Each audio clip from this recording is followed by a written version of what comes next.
Standing in the middle of Greenville's Cleveland Park, this F-86 fighter jet serves as a testament to a Cold War hero from South Carolina.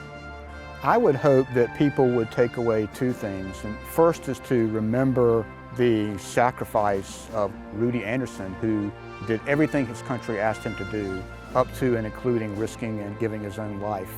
Rudy Anderson was not only widely recognized as an excellent pilot, but everyone saw him as an excellent father, a good husband, and just a good man.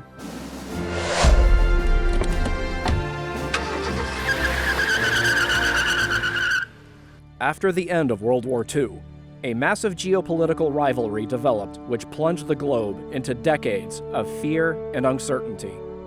This period from 1947 to 1991 was known as the Cold War. East versus West. Although no direct, full-scale engagements between the United States and the Soviet Union ever occurred, there were incidents which brought the superpowers near the brink of nuclear annihilation. The noble sacrifice of one man, a South Carolinian, helped bring an end to what is widely considered the most dangerous incident of the Cold War, the Cuban Missile Crisis. My name is Andrew Davis, and I am your host in this episode of Curiosity Trek. Today's trip takes us to Cleveland Park, located in Greenville, South Carolina. This memorial is dedicated in honor of the only combat casualty of the Cuban Missile Crisis, United States Air Force Major Rudolf Anderson. Clemson University professor Rod Andrew joins us to expound on Major Anderson's story. My name is Rod Andrew. I'm a professor of history at Clemson University. Hey Rod, thank you for joining us to elucidate on the incredible true story of this Cold War hero. Certainly, I'm honored to do this. Now, who was Rudolf Anderson? Well, Rudy Anderson was born in Spartanburg. He grew up in Greenville, South Carolina, and he was basically the all-American kid. He was a good student. He was an Eagle Scout. He was very active in his church, and he was the manager for his football team when Greenville High School won the state championship in 1943. He graduated in 1944 and then went on to attend Clemson College from 1944 to 1948. He was also in Air Force ROTC, and he would have been one of the first cadets in Air Force ROTC. It was a new program because the United States Air Force itself did not become an official separate branch of the military until 1947. In June 1950, the United States entered the Korean War to help South Korea repel the invasion by communist North Korea. It was in this conflict where Anderson earned his wings and put him on the radar to later become the pilot of a Lockheed U-2 Spy Plane. He was assigned to a tactical reconnaissance squadron with RF-86 Sabre aircraft, and their job was to fly over North Korea and over parts of Russia and China on very sensitive and secretive reconnaissance missions to gather intelligence. It was dangerous work, but Rudy quickly achieved a reputation as being an excellent pilot. And by the time his Korea tour was over, he was awarded the Distinguished Flying Cross. The U-2 Spy Plane was developed to meet the need for a very high altitude reconnaissance plane that could gather military intelligence from the Soviet Union and Soviet bloc countries.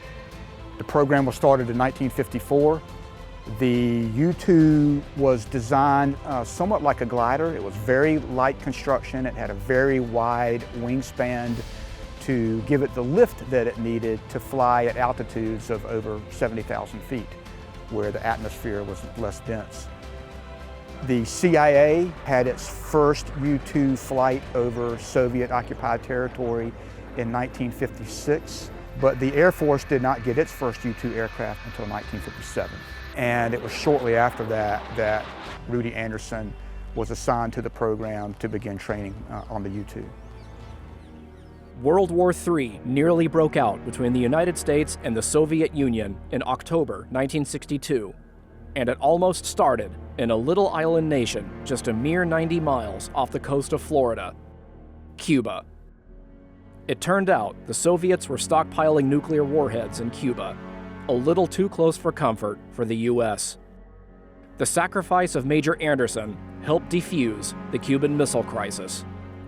In the early 1960s, which was the period in which, of course, Rudy Anderson lost his life, the Cold War was at its hottest phase. In other words, it was at the phase when it seemed most likely that a direct shooting war may break out between the US and Soviet Union, which could quickly lead to a Third World War.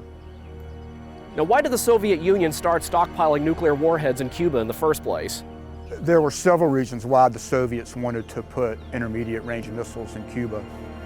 One of them was to offset the fact that we had missiles in Turkey and the United Kingdom that could reach Moscow. They also wanted to use them as a bargaining chip that would hopefully force us to accept a Soviet takeover of West Berlin, the democratic portion of Berlin, that they were very keen on accomplishing. They also wanted to show support for Cuba and their dictator Fidel Castro, who badly wanted missiles in Cuba to point at the United States. And finally, Khrushchev made a cynical calculation that Kennedy was weak and irresolute and that he could take advantage of that.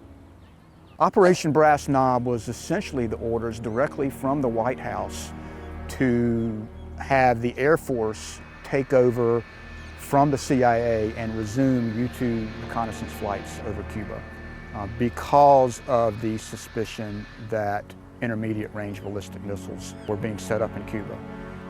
The CIA calculated that there was a 1 in 6 chance that an American pilot would be shot down at some point in Operation Brass Knob. This was never briefed to the pilots themselves, but of course they understood the risks. The threat to the U-2 was not from enemy fighter aircraft because of the very high altitude at which it flew. The risk was from surface-to-air missiles. Major Anderson took off on Saturday morning, October 27th. At that point, the Cuban Missile Crisis was about 11 days old and it was reaching a very intense stage. The Cuban radar had picked him up and there was a Soviet general on the scene who realized that Anderson must have been gathering photographs and assumed that he was headed back to his base in Florida. On his own initiative, he gave the order and 2 surface-to-air missiles were fired. The shrapnel from at least one of them penetrated Rudy Anderson's aircraft and his pressurized flight suit, which probably killed him instantly. Major Anderson's death brought Kennedy and Khrushchev to the table, and nuclear annihilation was thankfully prevented. In honor of Anderson's sacrifice during the Cuban Missile Crisis, he is immortalized with this memorial in Greenville's Cleveland Park. When Rudy Anderson was killed, both sides immediately recognized that a new, very dangerous tipping point had just been reached. Within President Kennedy's inner circle, for example, there were many people who demanded retaliation. President Kennedy held off on that, but there was a consensus that if a deal wasn't reached soon, that the United States would have to retaliate. And Premier Khrushchev, for his part, immediately recognized that now that an American pilot had been killed by a Soviet missile, that things were spinning out of control. And so he was more eager to negotiate an end to the conflict as well. And as a matter of fact, within hours of both sides learning that Anderson had been killed, Kennedy and Khrushchev reached the basic outlines of a deal. Officially, the crisis would continue for another 2 days. There would be some more tense moments, but it is a pretty broad consensus among historians and among contemporaries that Rudy Anderson's death was the critical event leading to a peaceful resolution of the crisis. Now, what can you tell us about this specific monument dedicated to Major Anderson? Well, this monument was dedicated in May of 1963, so less than 7 months after Rudy Anderson's death. And the mayor of the city and Anderson's father walked through Cleveland Park here and specifically selected this site. You can see that this is an F-86 Sabre, not a U-2. The F-86 Sabre had just recently been retired from active service, and of course the U-2 had not, so no U-2s were available. But the F-86 was Rudy Anderson's favorite aircraft to fly, so it is appropriate. And you can see this downward angle of the plane here. That is said to represent a pilot who is coming home. Professor Andrew hopes that visitors to Cleveland Park won't just pass this monument by. but we'll take a few moments to honor Rudolf Anderson by reading his story on the placards around the aircraft. People with deep roots in Greenville certainly remember Anderson and his family, and also have heard the stories passed down. He really is a part of the community's history. I would hope that people would take away two things. And first is to remember the sacrifice of one individual, Rudy Anderson, who did everything his country asked him to do, up to and including risking and giving his own life. At the same time, though, I think Rudy Anderson's story is a reminder of the many thousands of people who manned the front lines, if you will, of the Cold War. Even in times of peace, supposedly, and did everything they were asked to do. And many of them risked and gave their lives even though we were supposedly at peace.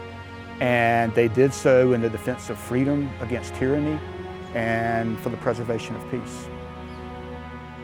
Well, Rod, thank you for taking the time to join us and telling the incredible true story of Major Anderson. Well, it was an honor to be able to do this.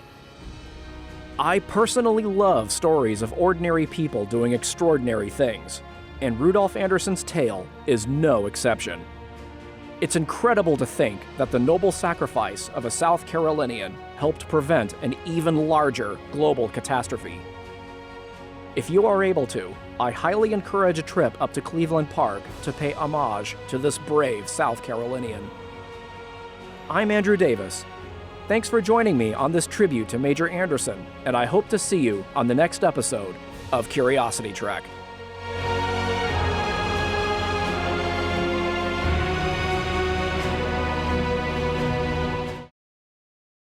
Hey everyone, we really hope you enjoyed this episode of Curiosity Trek. If you did, please like, share, subscribe, and if you'd like to check out some previous treks we've taken across the Palmetto State, click on one of these other videos to explore more historical treasures.